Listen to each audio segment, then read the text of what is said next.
Vous écoutez La Voix du Collectif. Bienvenue! La Voix du Collectif, c'est un reportage sur les modèles agricoles en collectif, porté par l'association Parole de paysans. Nous sommes Julia et Judith, deux étudiantes en agronomie, et pendant 4 mois, on est en immersion au sein de collectifs agricoles. On vous invite à suivre notre expérience à travers une série de podcasts, dont voici le 6e épisode.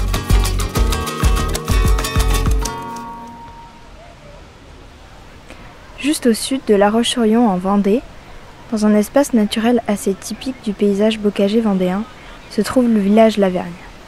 De nombreux bâtiments, une place centrale avec des enseignes, chacune indique l'activité qui se trouve dans l'espace derrière l'écriteau. Le magasin, les bureaux, chez ta sœur, la boutique de créateurs, la confédération paysanne, les légumes du village, Galinacé, l'atelier de poules pondeuses, ou encore le potager extraordinaire. Le village Lavergne, c'est un tiers-lieu collaboratif, autrement dit, un lieu qui héberge des activités de toutes sortes, où elles collaborent pour gérer le lieu et partager les espaces. On donne la parole à Charlène, habitante du village Lavergne et salariée depuis peu de la SIC, qui nous trace un rapide portrait du lieu et de son organisation. Moi, je m'appelle Charlène Rocafoul, je suis responsable du tiers-lieu du village de Lavergne. Donc, moi, on m'a surtout recrutée pour faire du développement. Je suis un peu une espèce de coordinatrice générale du site pour que tout roule dans le bon sens. Non, ça va, c'est bon. Non, ça va, j'ai l'habitude. J'ai déjà fait du direct. C'est quoi Lavergne? C'est un tiers-lieu collaboratif et participatif dans son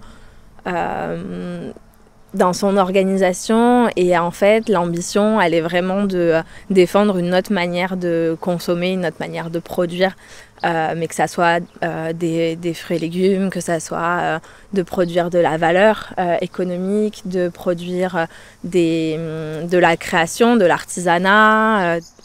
Ce site, on l'a appelé le village de Lavergne pour quelque chose parce que y a des espaces qui sont partagés, il y a des espaces qui sont de travail, mais aussi de vie. Et donc, les gens qui louent ces espaces-là, c'est les habitants de ce village, donc ils sont aussi partie prenante des évolutions du village. Ils travaillent dans les groupes de bénévoles qui travaillent sur l'embellissement du site, sur rechercher des nouveaux modèles économiques, essayer de faire vivre des événements sur le lieu, etc. Les activités hébergées sur le lieu, donc il y a plusieurs espaces. À Lavergne, il y a 23 hectares de terre, dont 8 hectares qui sont cultivés.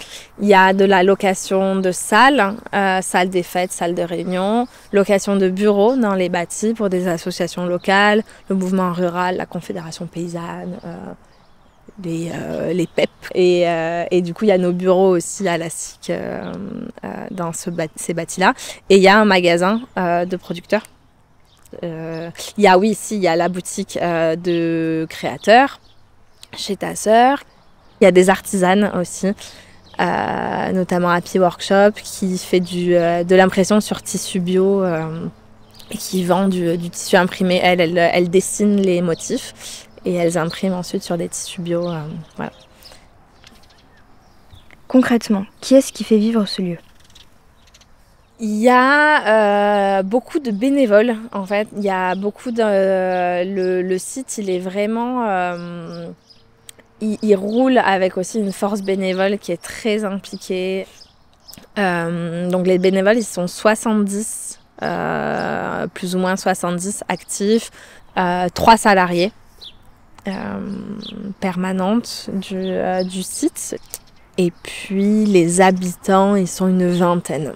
Entre les artisans, les maraîchers, les locataires des bureaux. Est-ce que tu peux nous parler un peu de la SIC, Société coopérative d'intérêt collectif, qui a un poids important dans le lieu puisqu'elle en est propriétaire ? La structure qui encadre le tiers-lieu, ça va être la SIC.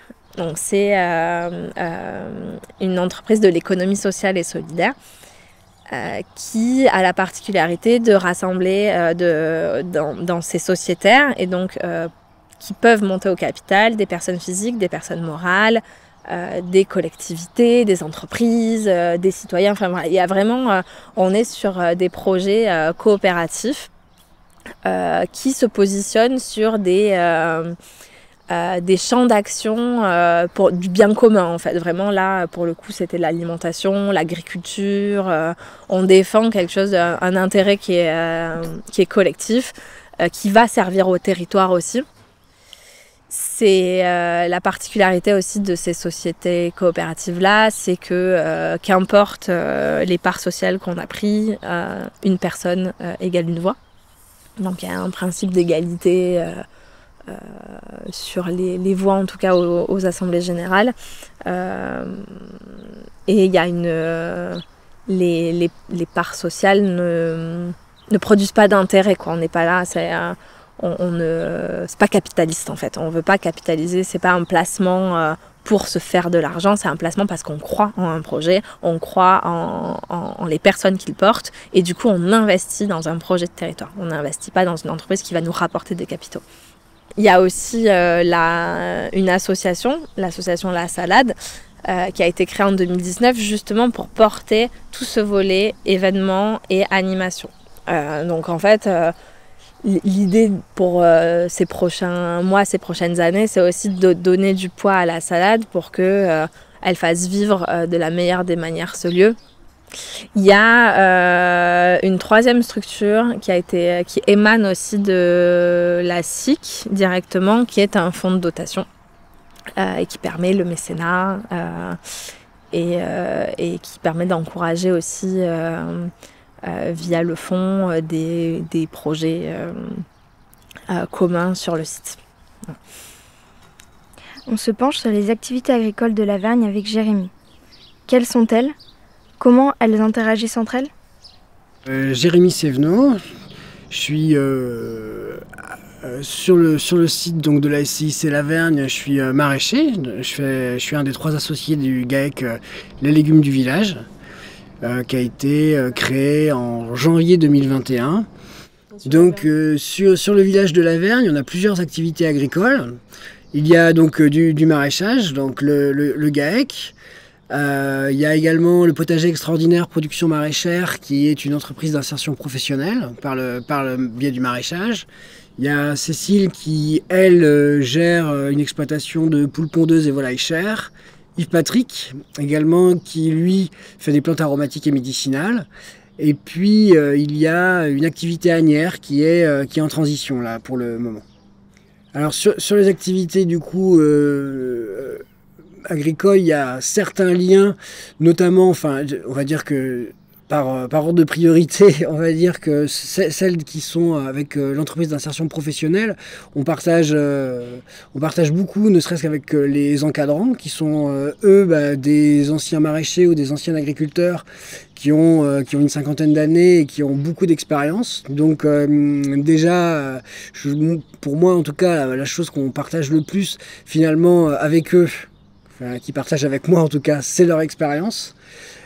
C'est également du matériel, parce qu'on a, nous, le GAEC, on a en propriété certains matériels, eux, ils ont en propriété certains matériels aussi, et c'est vrai que souvent, on a de l'échange de matériel avec eux. Il y a également, moi je sais que quand j'étais en entreprise individuelle et tout seul, c'est pas facile comme activité, donc ils venaient souvent me donner un coup de main. Après, avec Cécile, on a des circuits de commercialisation comme le marché sur un quartier de La Roche-sur-Yon où on va vendre ses œufs. C'est que c'est arrivé il y a peu de temps aussi. Nous on travaille avec des restaurants, donc on a proposé par exemple au restaurant de prendre des œufs. Elle était en surproduction, donc c'est des biais, on va dire, qui permettent de travailler ensemble en complémentarité en tout cas, et puis également avec elle on a pu en tout cas par le passé lui donner des coups de main aussi à récupérer, enfin aller chercher des poulets, les emmener à l'abattoir, ou bien lui donner des coups de main ponctuels, ou elle d'ailleurs en nous prêtant son tracteur. Donc il y a quand même entre les agriculteurs des liens, du coup beaucoup de partage aussi de partage de manière dont on vit aussi la chose. Et ça c'est important aussi parce qu'on se sent quand même moins seul. Être dans un village coopératif, ça permet de générer des liens et du partage. Des coups de main entre agriculteurs et agricultrices, du matériel ou des réseaux de commercialisation en commun. Et avec la SIC, quels liens vous unissent ? On a des liens au niveau donc locataire et propriétaire, parce qu'aujourd'hui on est locataire donc des terres, on est locataire des bâtiments et d'une partie du matériel. Il y a le lien avec le magasin à la ferme qui est tenu, c'est une activité qui est tenue par la coopérative. Donc avec nous on a la chance de pouvoir y vendre nos produits. Et il y a une commission de 12%, donc 12% ça permet quand même de pouvoir payer un tout petit peu, on va dire, le salaire de la salariée, qui est d'ailleurs pas suffisant, hein, mais du coup c'est un service qui est important pour nous, de pouvoir vendre en vente directe sur le site, et puis donc ce lien-là il est fort quand même. Et puis ce qu'on partage aussi avec la coopérative, c'est la vie du village. C'est-à-dire que dans une société coopérative, comme vous le savez, il y a des collèges. Nous, les habitants et les producteurs de biens et services, on est représentés aussi au conseil d'administration et dans les instances dirigeantes. Donc on a aussi notre mot à dire là-dedans. Entre une récolte de haricots et un arrachage de salade montée, on rencontre Yves Patrick, installé à la Vergne en plantes aromatiques et médicinales. Il nous fait découvrir son outil principal, le séchoir. Mais c'est un petit paradis ici en fait. Et voilà, le séchoir est là. Ouais, c'est un séchoir. Donc j'ai le meuble, la grosse armoire normande. Et donc du coup, c'est toujours la même chose. On a nos clés là, qu'on vient enfiler, clac clac. Donc il y en a sur qui c'est moins haut, plus large. Moi c'est vraiment une grosse armoire normande quoi. Et donc ça c'est ce que j'ai récolté ce matin là, tu vois. Donc là j'ai refait de la ligne rouge que je suis venu mettre en séchage. Là j'ai de la catère, j'ai un petit peu de fleurs. Cette année j'ai de la change, j'ai de la guimauve, j'ai un petit peu de bleuet. Donc voilà, donc ça c'est l'étape séchage avec un déshumidificateur de maison en fait, tout simplement. J'ai une partie de production, par exemple le thym, le romarin, la lavande, ça c'est de la production, la camomille. Par contre, j'ai toute une partie cueillette, tout ce qui est arbre, les noyers, chênes, frênes, lauriers, tilleuls. Et après, je vais avoir le plantain que je vais ramasser en sauvage, l'ortie, le pissenlit. Et en fin de compte, je pense qu'en termes de nombre de plantes, ça s'équilibre quoi. Entre les nombres de plantes ramassées en sauvage et puis celles que je produis, je pense que c'est kiff bourricot quoi. La Vergne, c'est un tremplin pour des personnes non issues du milieu agricole qui veulent se lancer. C'est le cas de Jérémy, de Yves Patrick, mais aussi de Cécile, qui s'est lancée en élevage de volailles. Elle nous parle du bénévolat, très présent sur la ferme, qui constitue un véritable moteur pour le lieu.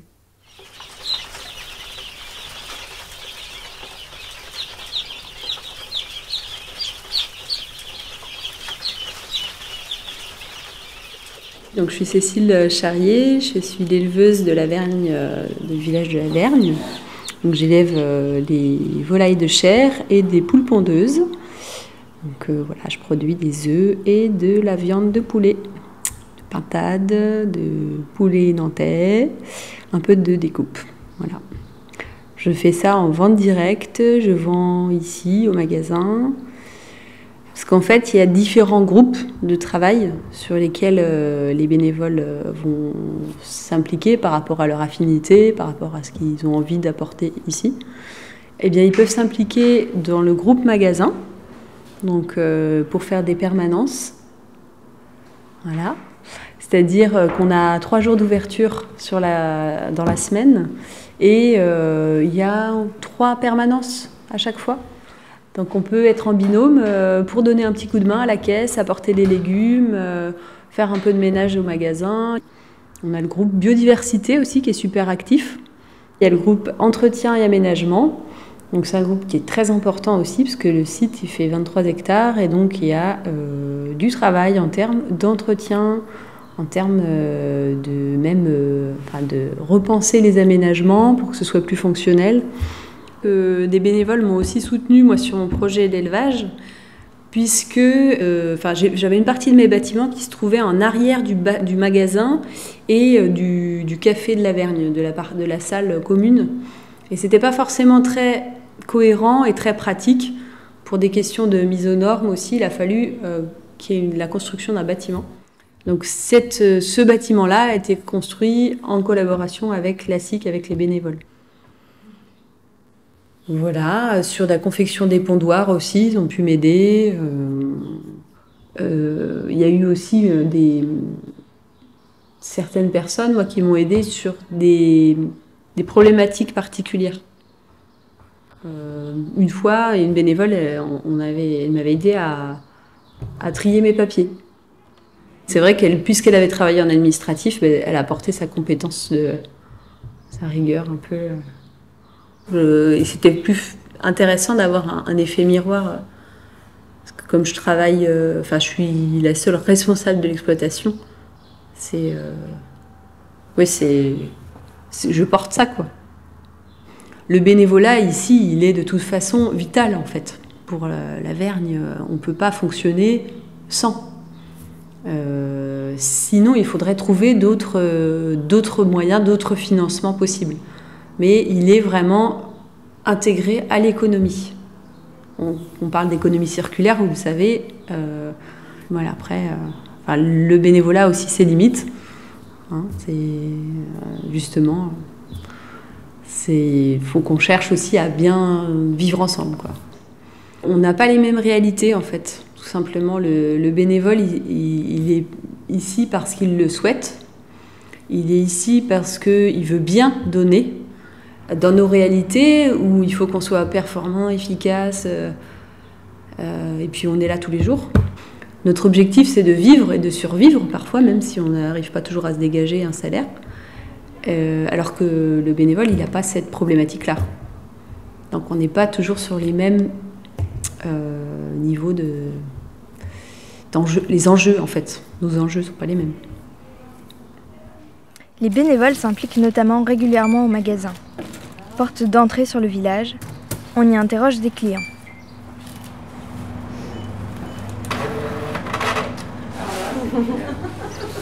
Et Kevin, toi t'es maraîcher, qu'est-ce que tu fais à la caisse du magasin? Eh ben moi je fais ma permanence. Tous les producteurs ont une permanence par semaine.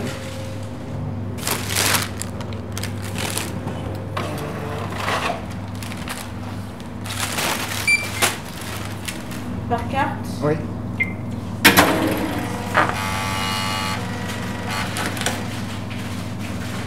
C'est quoi la Vergne pour vous? De l'extérieur.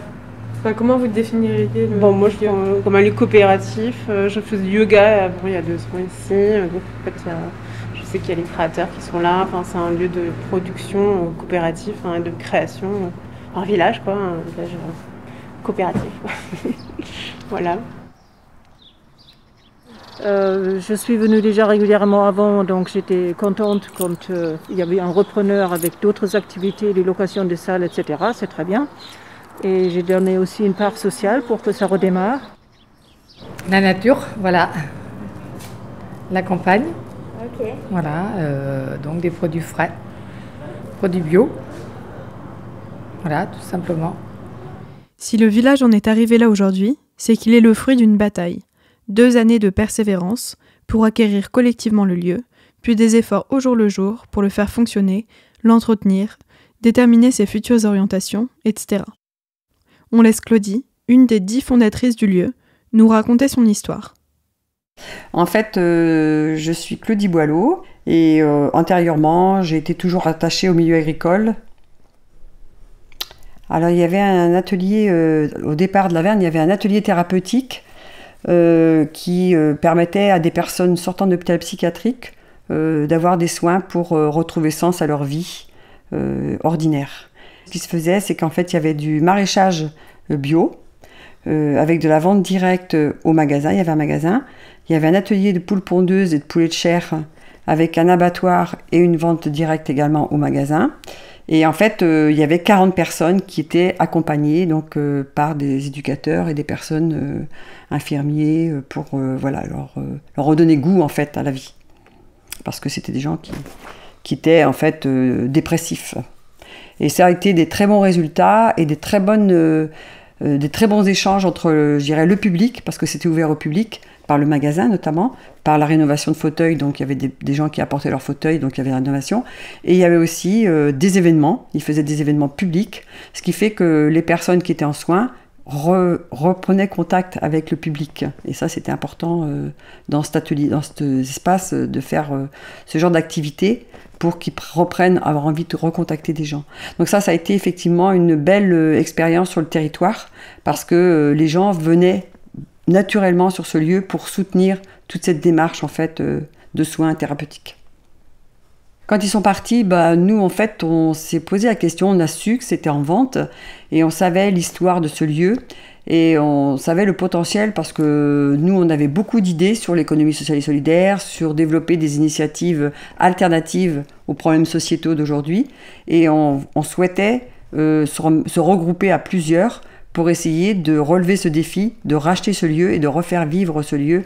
C'est vraiment pour nous un projet de territoire. C'est pas un projet personnel à 10 ou à 15 ou même à plus, mais c'était vraiment un projet pour le territoire. On voulait se mettre à disposition du territoire pour développer des initiatives nouvelles et innovantes et aussi montrer qu'il y a des choses possibles collectivement.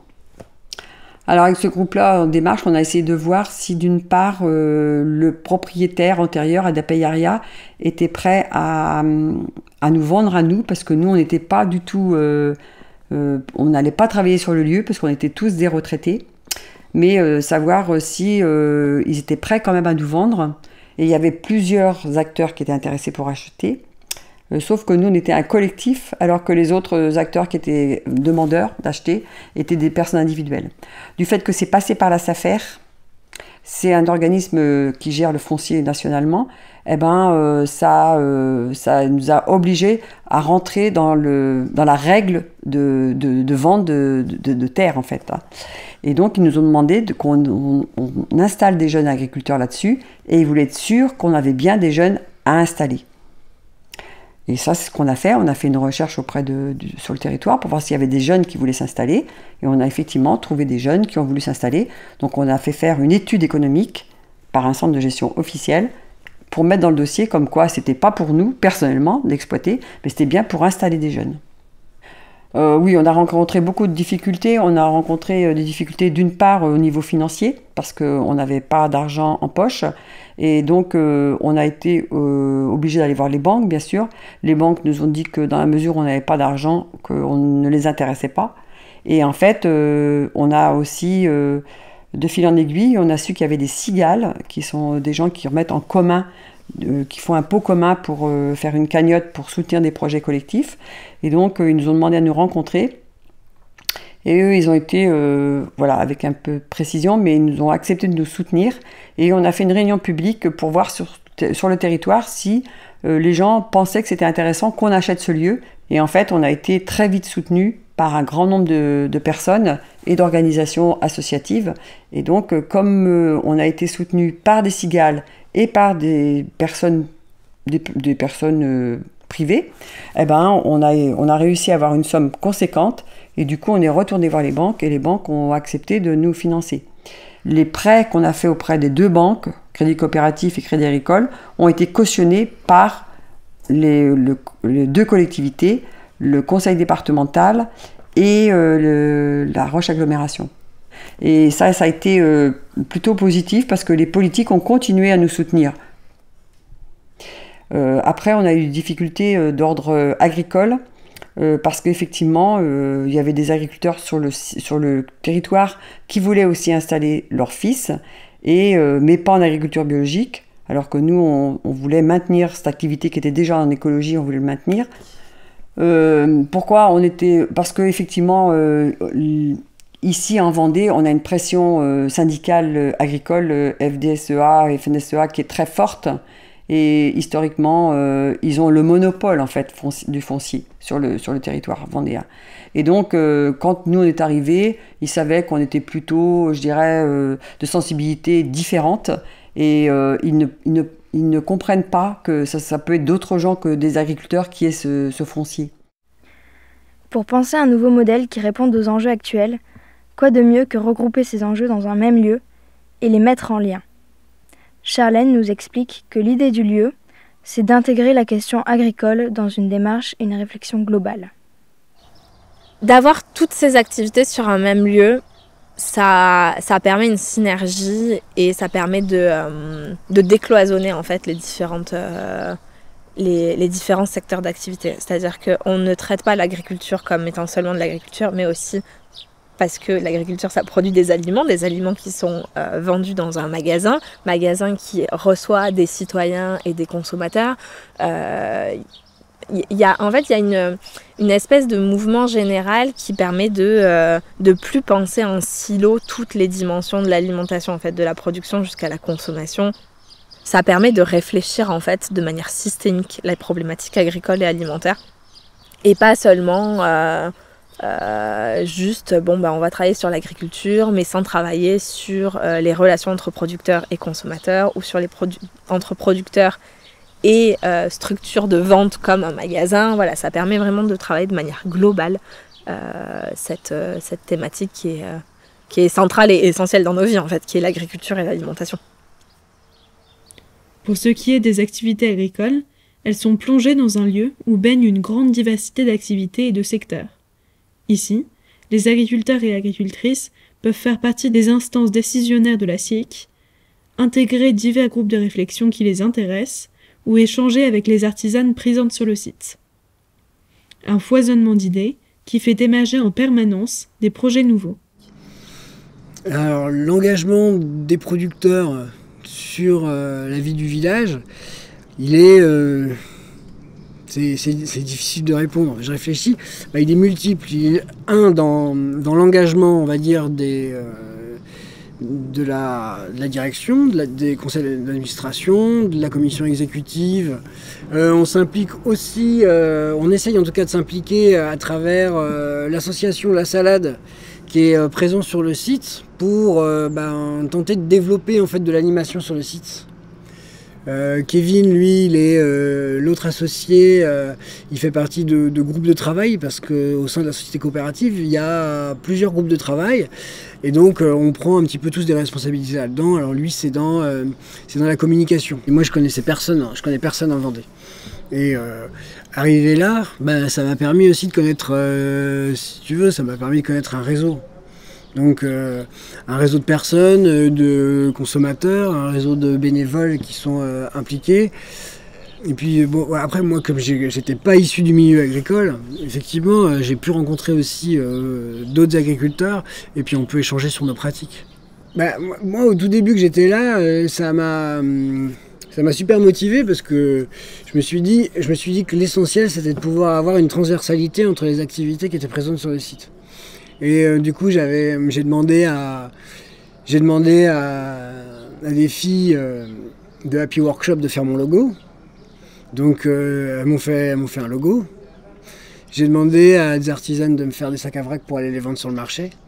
Et je trouvais que cette complémentarité, en fait, d'être sur ce lieu-là et de profiter mutuellement d'un peu tout le monde, c'était super riche, en fait. Aujourd'hui, on partage des temps et des repas conviviaux et puis des idées de projets pour la coopérative. Et puis, on partage aussi des galères d'entrepreneurs, je dirais. Ils ont commencé sans nous. Mince. Peut-être que le mieux, c'est que si tu veux, tu peux essayer de faire le tour de ce truc-là, rouler en faisant le tour, ouais. Et rouler sur la planche où ils sont en train d'évacuer les salades. Tu mets ta roue, tu essayes de mettre tes roues avant de chaque côté de la bâche. Okay. Et comme ça, tu roules, tu fais 10 mètres et puis tu arrêtes, moi je chargerai le caisson et puis... Ok, ça roule. Ça roule ? Ça roule. Ça roule du tracteur ? Ça roule, ça roule de la mécanique. Ouais, c'est bon, hein, c'est pas grave, t'inquiète. Hein. Sinon tu tournes le volant. Hein. Et là, faut que j'aille du coup. Ouais, passe la deuxième, troisième. Ah ouais, d'accord. J'espère d'être tranquille. On y va fort. On y va fort. C'est parti. Ouais. N'hésite pas à prendre large.